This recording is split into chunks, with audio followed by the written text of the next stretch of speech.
2024 NEET പരീക്ഷയിൽ മികച്ച വിജയം നേടിയ 2 ചുണക്കുട്ടികളാണ് ഇന്ന് നമ്മോടൊപ്പം ഉള്ളത്. ഇതിൻ്റെ ഏറ്റവും വലിയ പ്രത്യേകത എന്ന് പറയുന്നത് അവർ രണ്ടുപേരും ട്വിൻസ് ആണ് എന്നുള്ളതാണ് അല്ലേ.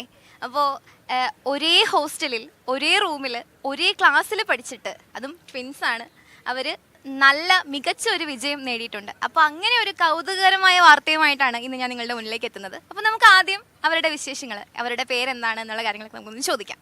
മോളെ, രണ്ടുപേരും പേര് പറയൂ. എൻ്റെ പേര് ഹരിതി വിജേഷ്. ഞാനിവിടെ P1 ബാച്ചിൽ ബ്ലൂബെൽസ് ഹോസ്റ്റലൊക്കെ നിന്നായിരുന്നു പഠിച്ചിട്ടുണ്ടായിരുന്നത്. എൻ്റെ പേര് ഹരിണി വിജേഷ്. ഞാനും ബ്ലൂബെൽസ് ഹോസ്റ്റലിൽ P1 ബാച്ചിലായിരുന്നു. അപ്പോൾ ഹരിണിയും ഹരിതിയും അല്ലേ രണ്ടുപേരും. അപ്പോൾ രണ്ടുപേരും ഫാമിലി ആയിട്ടാണ് ഇന്നിവിടെ എത്തിച്ചേർന്നിട്ടുള്ളത്. അപ്പോൾ നമുക്ക് ഫാമിലിയെ കൂടെ ഒന്ന് പരിചയപ്പെടാം. എൻ്റെ പേര് നിഷ.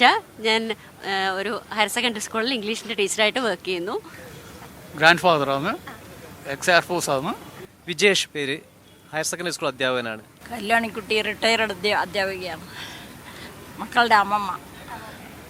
അപ്പോൾ എല്ലാവരും ഫാമിലി ആയിട്ട് തന്നെ വളരെ പ്രൗഡായിട്ടുള്ളൊരു മൊമെൻ്റാണ്. രണ്ടുപേരും ഒരുമിച്ച് പഠിച്ച് വളരെ വലിയൊരു വിജയം കരസ്ഥമാക്കിയിട്ട് അതിൻ്റെ സമ്മാനം വാങ്ങാനായിട്ട് വന്ന ഒരു സന്തോഷമാണല്ലേ. അപ്പോൾ അത്രയും പ്രൗഡായിട്ടുള്ളൊരു മൊമെൻ്റാണ്.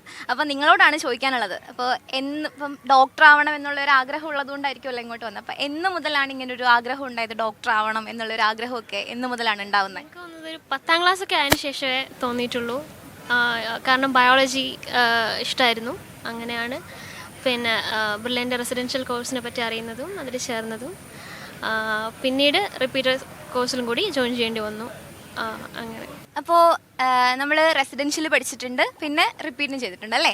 അപ്പോൾ ബ്രില്യൻറ്റിൽ പഠിക്കുന്നു എന്ന് പറയുമ്പോൾ തന്നെ ക്ലാസ് പോലെ തന്നെ ഇമ്പോർട്ടൻ്റ് ആണ് അവിടുത്തെ എക്സാംസും ഒക്കെ അല്ലേ. അപ്പോൾ എക്സാം എഴുതുമ്പോൾ ചില എക്സാമിനൊക്കെ നമുക്ക് നല്ല റാങ്ക് ഉണ്ടാവും, ചില എക്സാമിന് അത്രയും റാങ്ക് നമുക്ക് വാങ്ങാൻ പറ്റിയെന്ന് വരില്ല, ഒരു ഫ്ലക്ച്വേഷൻസ് ഉണ്ടാവില്ലേ.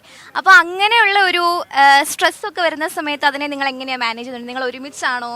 അപ്പോൾ നിങ്ങൾ അങ്ങോട്ടും ഇങ്ങോട്ടും ഉള്ളതുകൊണ്ട് ആ ഒരു അങ്ങോട്ടും ഇങ്ങോട്ടൊക്കെ സമാധാനിപ്പിക്കാനും ആശ്വസിപ്പിക്കാനും ഒക്കെ എങ്ങനെയാണ് ആ സ്ട്രെസ്സൊക്കെ മാനേജ് ചെയ്തത്? നിങ്ങൾ രണ്ടുപേരും കൂടെ ഒരുമിച്ച് പഠിച്ചുകൊണ്ടിരുന്ന ആ ഒരു രീതി എങ്ങനെയാണെന്നൊന്ന് പറയാമോ?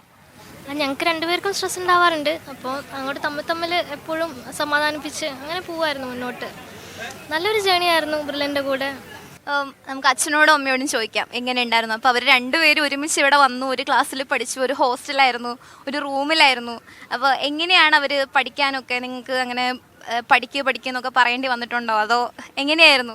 ഇല്ല, അങ്ങനെ ഞങ്ങൾക്കൊരു ബുദ്ധിമുട്ട് ഇവരെ കൊണ്ട് വന്നിട്ടില്ല. ഒന്നാമത് രണ്ടുപേരും ഉള്ളതുകൊണ്ട് അവർ തന്നെ അങ്ങ് മാനേജ് ചെയ്തോളൂ. പിന്നെ ടെൻഷൻ ഉണ്ടായിരുന്നു വന്ന കാലത്ത്.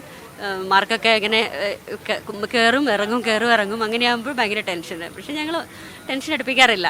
കിട്ടും എന്നുള്ള സപ്പോർട്ട് കൊടുത്തുകൊണ്ടേയിരിക്കും. അപ്പം എന്തായാലും അവർ വളരെ പ്രൗഡാണ് രണ്ടുപേർക്കും ഒരുമിച്ച്. അപ്പം ഒരേ കോളേജിൽ തന്നെ അഡ്മിഷനും കൂടെ കിട്ടുവാണെന്നുണ്ടെങ്കിൽ അത്രയും സന്തോഷം അല്ലേ.